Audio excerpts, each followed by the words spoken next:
क्या आपने कभी सोचा है कि प्यार इतना गहरा हो सकता है कि मौत भी उसके सामने हार मान ले? जब राधा का आखिरी समय आया होगा तो वहां का माहौल कैसा होगा? कहा जाता है कि श्री कृष्ण की 100 से भी ज्यादा रानियां थीं, लेकिन उनमें सबसे प्यारी राधा थीं। राधा वह थीं जो श्री कृष्ण के पास रहकर भी उनसे दूर थीं।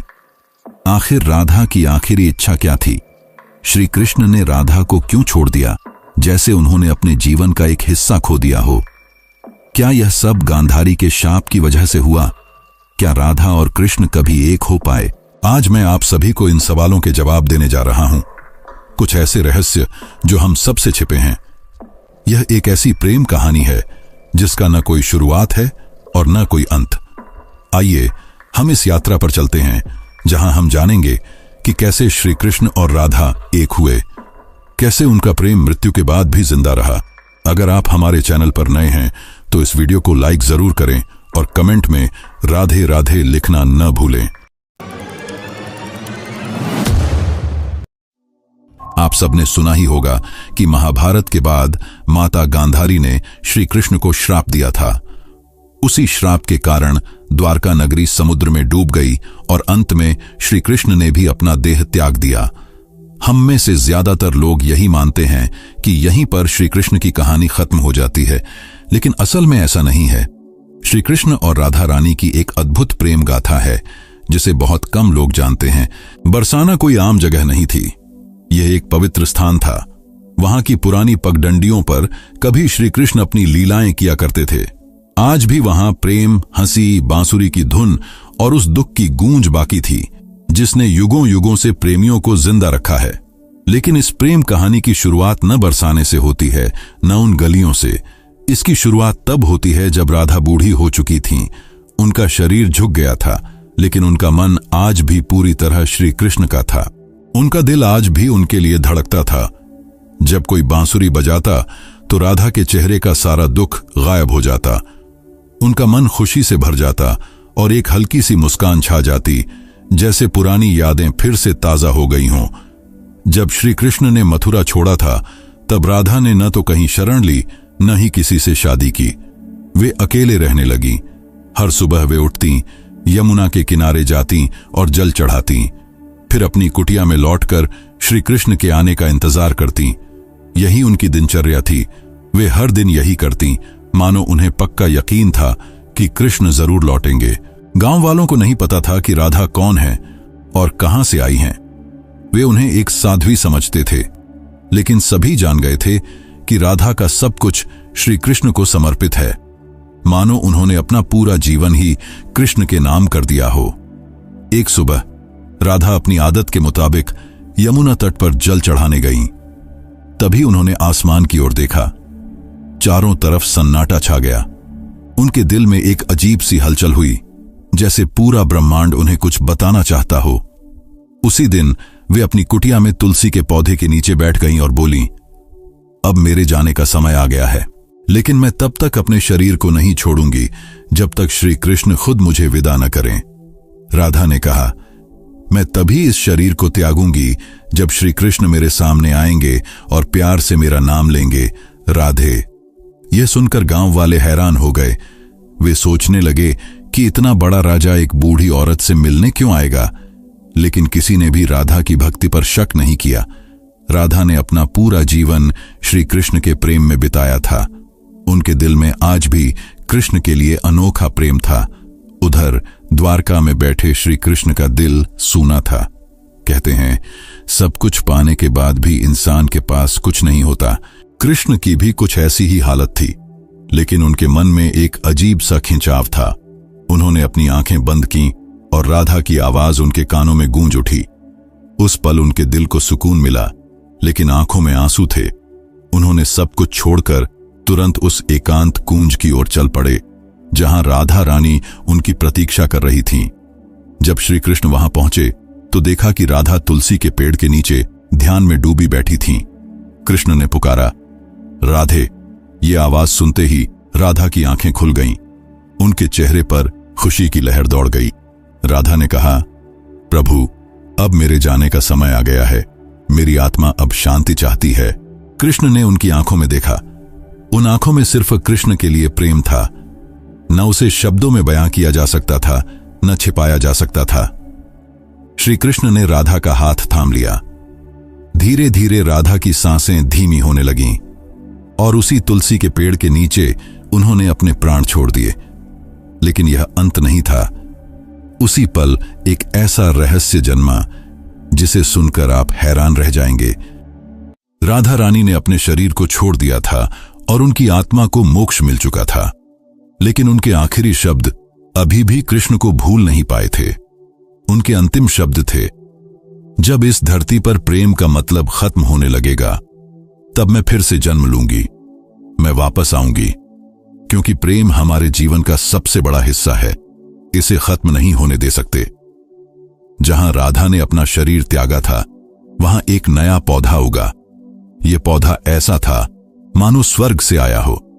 यह तुलसी से भी ज्यादा चमकदार था। गांव के लोग इसे राधा वृक्ष कहने लगे और इसकी पूजा करने लगे। लेकिन किसी को नहीं पता था कि उस पौधे के नीचे एक रहस्यमय फल था। उस फल में राधा के दोबारा जन्म का रहस्य छिपा था, जिसे जानकर कोई भी हैरान हो जाए। कई साल बीत गए। समय के साथ लोगों के मन में प्रेम की जगह वासना ने ले ली। अब ऐसा समय था जहां लोग प्रेम का असली मतलब भूल चुके थे। वे सिर्फ अपनी इच्छाओं में डूबे रहते थे। तभी बरसाने के पास एक छोटे से गांव में एक किसान के घर एक लड़की का जन्म हुआ। उसका नाम रखा गया ललिता। ललिता कोई आम लड़की नहीं थी। उसे बिना सिखाए ही बांसुरी बजानी आती थी। जब वह बांसुरी बजाती तो पेड़ों के पत्ते हिलने लगते और पक्षी खुशी से नाचने लगते। गांव वाले उसे देवी का रूप मानने लगे। वे कहते, इसे देखकर राधा रानी की याद आती है। ललिता अब 7 साल की हो गई थी। एक दिन वह यमुना नदी के किनारे बैठी थी। तभी वहां से एक संत गुजरे। जैसे ही उन्होंने ललिता को देखा, वे रुक गए और बोले, वही आंखें, वही प्यारी मुस्कान, राधा तुम वापस आ गई। ललिता को अक्सर सपने में एक सुंदर श्याम रंग का पुरुष दिखता। वह कुछ बोलता नहीं, बस बांसुरी बजाता रहता। उसकी बांसुरी की धुन ललिता के दिल को छू लेती थी। वह पुरुष कोई और नहीं, स्वयं श्री कृष्ण थे। एक सुबह ललिता को फिर वही सपना आया। उसने अपनी मां से पूछा, मां, प्रेम क्या होता है? मां ने हंसते हुए कहा, तू अभी छोटी है, तुझे प्रेम का क्या पता। ललिता चुप हो गई, लेकिन उसे लग रहा था कि यह सवाल उसने पहले भी किसी से पूछा है, शायद पिछले जन्म में। एक दिन जब ललिता 13 साल की थी, वह यमुना के किनारे बांसुरी बजा रही थी। अचानक उसकी बांसुरी से वही धुन निकली जो श्री कृष्ण उसके सपनों में बजाया करते थे। जैसे ही वह धुन बजी, जमीन फट गई और उसमें से एक मूर्ति निकली। वह एक स्त्री की मूर्ति थी जिसके हाथ में बांसुरी थी। जैसे ही ललिता ने मूर्ति को उठाया, एक दिव्य आवाज गूंजी, तुम लौट आई राधे। ललिता चौंक गई। उसे समझ नहीं आया कि यह आवाज किसकी है और उसे राधे क्यों बुलाया जा रहा है। समय बीतता गया। अब ललिता का व्यवहार बदलने लगा। उसे जानना था कि वह आवाज किसकी थी, उसका जन्म क्यों हुआ, राधा कौन है और प्रेम और कृष्ण जैसे शब्द उसे इतना क्यों आकर्षित करते हैं। अब आगे की कहानी और भी रोमांचक और रहस्यमयी होने वाली है, तो उससे पहले इस वीडियो को लाइक करना ना भूलें। उसी समय एक संत हिमालय में कई सालों की तपस्या करके बरसाने लौट रहे थे। जब उन्होंने ललिता को देखा तो वे हैरान रह गए। वे बोले, कई युग पहले मैंने राधा की ऐसी ही आंखें देखी थीं। उन्होंने गहरी सांस ली और कहा, बेटी तुम इस युग की नहीं हो, तुम्हारा जन्म किसी खास मकसद के लिए हुआ है। ललिता ने पूछा, कैसा जन्म और क्या मकसद? संत ने पुरानी बातें याद करते हुए कहा, आज के युग में प्रेम सिर्फ एक शब्द बनकर रह गया है। तुम्हें इस युग को सिखाना है कि सच्चा प्रेम क्या होता है। अब बरसाने की गलियों में एक नई कहानी शुरू होने वाली थी। असल में यह कहानी नई नहीं, बल्कि राधा के दोबारा जन्म की पुरानी कहानी थी।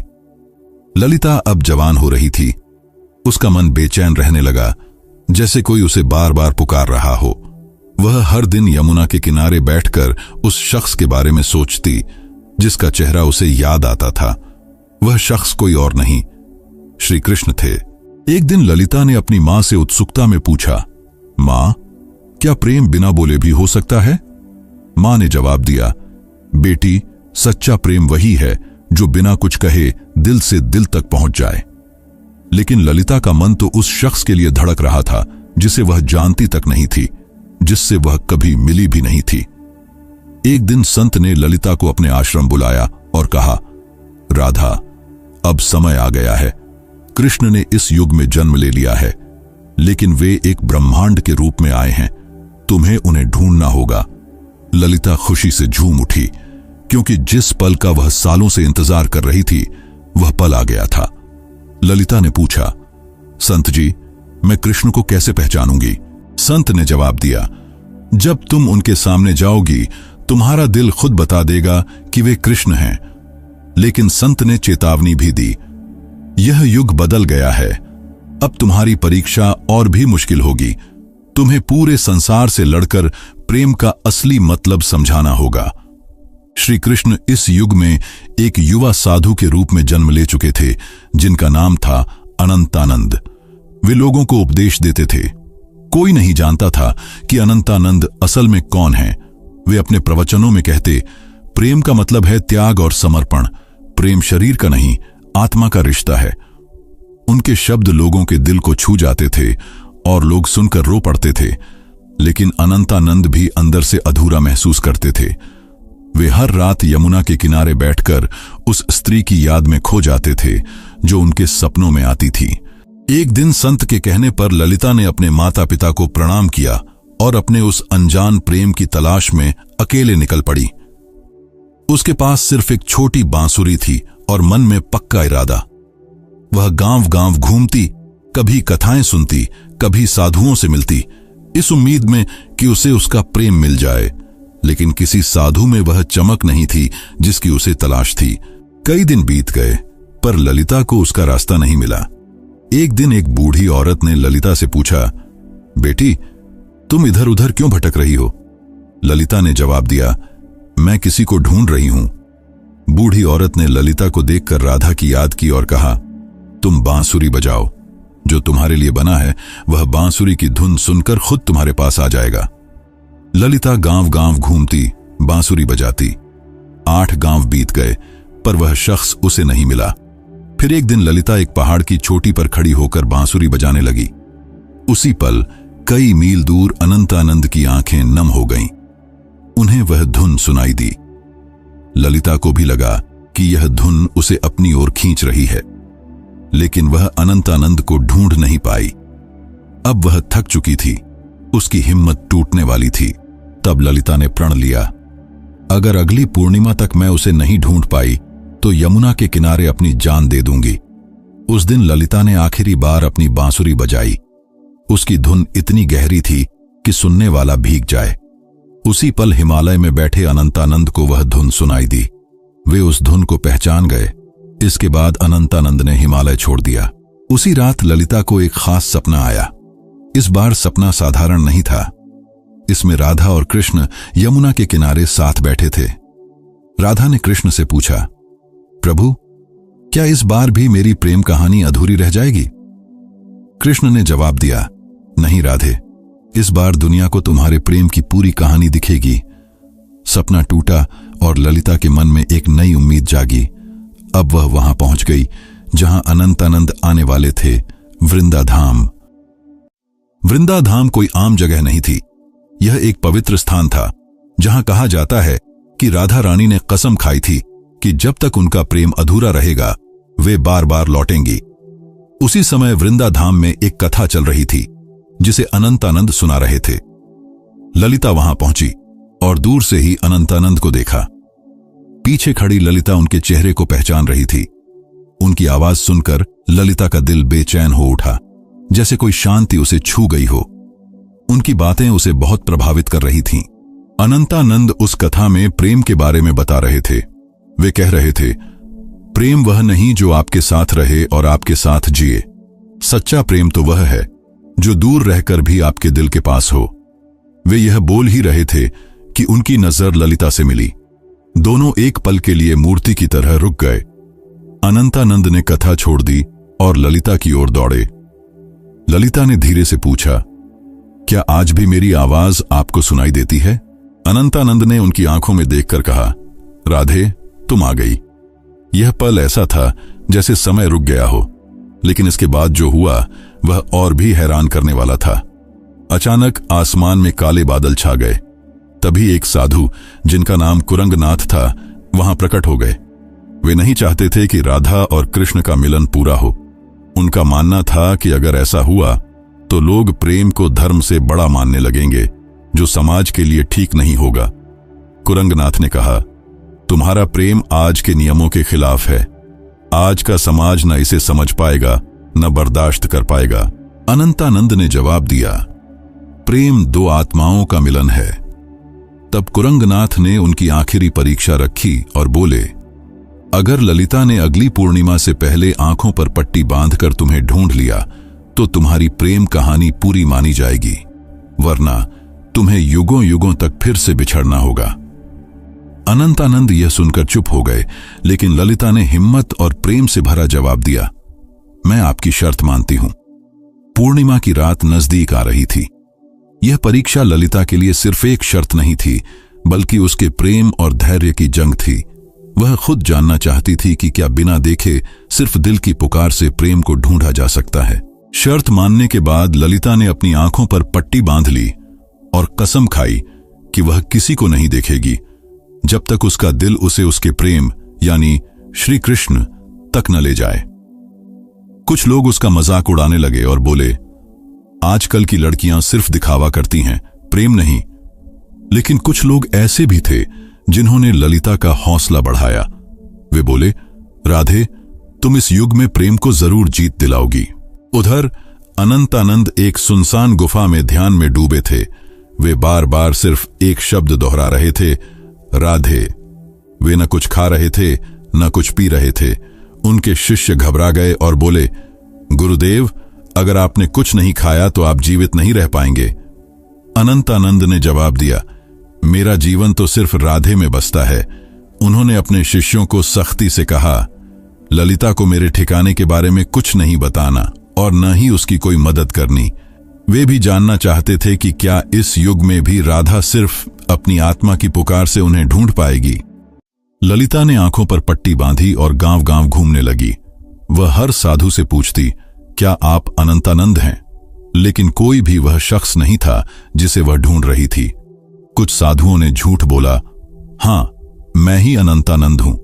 लेकिन ललिता का दिल उन्हें पहचान गया कि वे उसके प्रेमी नहीं हैं। एक दिन एक साधु आया और बोला, मैं ही अनंतानंद हूं। ललिता एक पल के लिए रुकी, लेकिन फिर बोली, आप में चमक तो है, पर वह आत्मा नहीं जिसकी मुझे तलाश है। उसी पल उस साधु ने अपना रूप बदल लिया। वह असल में कुरंगनाथ था, जिसने ललिता को भटकाने के लिए यह चाल चली थी। गुस्से में कुरंगनाथ बोला, तू अभी तक नहीं टूटी, आखिर कैसा प्रेम है तेरा? ललिता ने हिम्मत से जवाब दिया, मेरा प्रेम इस युग और तुम्हारी सोच से बहुत बड़ा है। इसे शब्दों में नहीं समझाया जा सकता। यह सुनकर कुरंगनाथ वहां से चला गया। ललिता ने हर जगह खोज की और आखिरकार उस गुफा के पास पहुंच गई जहां अनंतानंद ध्यान में डूबे थे। जैसे ही वह अंदर गई, उसे किसी खास मौजूदगी का एहसास हुआ। ललिता ने उन्हें पहचान लिया और अपनी बांसुरी उनके पैरों के पास रख दी। उसने पूछा, क्या आप वही हैं जिन्हें मैं ढूंढ रही थी? अनंतानंद ने बांसुरी उठाई और वही धुन बजाई जो ललिता को यमुना के किनारे और सपनों में सुनाई देती थी। फिर उन्होंने ललिता की आंखों की पट्टी खोली और कहा, राधे, इस बार भी तुमने मुझे अपने शरीर से नहीं बल्कि अपने दिल और आत्मा से पहचान लिया। दोनों की आंखों में आंसू आ गए। उनकी आंखों में कई सालों की थकान थी जो अब खत्म हो रही थी। तभी एक साधु आए और बोले, राधा और कृष्ण, तुम्हारा प्रेम तभी पूरा माना जाएगा जब समाज इसे स्वीकार करेगा, तभी यह रिश्ता पवित्र साबित होगा। ललिता ने जवाब दिया, प्रेम तो समाज के नियमों से आजाद होता है, इसे किसी सबूत की जरूरत नहीं। लेकिन अनंतानंद ने समझाया, राधे, अब समय बदल गया है। यह समाज प्रेम का असली मतलब भूल चुका है। फिर उन्होंने साधु से पूछा, हमें क्या करना होगा? साधु ने कहा, तुम्हें राजसभा में जाना होगा और राजा व वहां के लोगों को समझाना होगा कि एक साधु और साध्वी भी प्रेम के रिश्ते में बंधकर धर्म के रास्ते पर चल सकते हैं। अगले दिन ललिता और अनंतानंद राजसभा में पहुंचे। राजा ने कहा, यह क्या सुन रहा हूं कि एक साधु ने ब्रह्मचर्य तोड़ दिया है? अनंतानंद ने जवाब दिया, महाराज, मैंने कोई नियम नहीं तोड़ा, मैंने तो सिर्फ अपने प्रेम को अपनाया है। प्रेम कोई वासना नहीं बल्कि आत्मा का मिलन है। कई युग पहले जब राधा और कृष्ण ने प्रेम किया था तब भी समाज ने यही कहा था। फिर भी वे समाज की वजह से अलग रहे और समाज चुप रहा। ललिता आगे बढ़ी और बोली, मैंने इन्हें सिर्फ शरीर से नहीं बल्कि दिल से भी चाहा है। अपने प्रेम को साबित करने के लिए मैंने कठिन परीक्षा दी है। फिर ललिता ने कुरंगनाथ की शर्त और अपनी परीक्षा की पूरी कहानी सभा को सुनाई। यह सुनकर राजा और सारी सभा चुप हो गई। सभी को राजा के फैसले का इंतजार था। राजा ने कहा, जब मैं छोटा था मेरी मां मुझे राधा और कृष्ण की अमर प्रेम कहानी सुनाती थीं। जब मैं पूछता कि उन्होंने शादी क्यों नहीं की तो मां चुप हो जाती थीं। आज मुझे समझ आया कि शादी समाज का नियम है लेकिन प्रेम आत्मा का, इसलिए मैं इस प्रेम को मानता हूं। उस दिन से प्रेम की एक नई मिसाल बनी। कई युगों बाद राधा और कृष्ण का मिलन फिर से पूरा हुआ। तो दोस्तों, यह थी वह कहानी। अगर आपको यह पसंद आई तो हमारे चैनल को सब्सक्राइब जरूर करें ताकि हम ऐसी और भी शानदार कहानियां आपके लिए लाते रहें।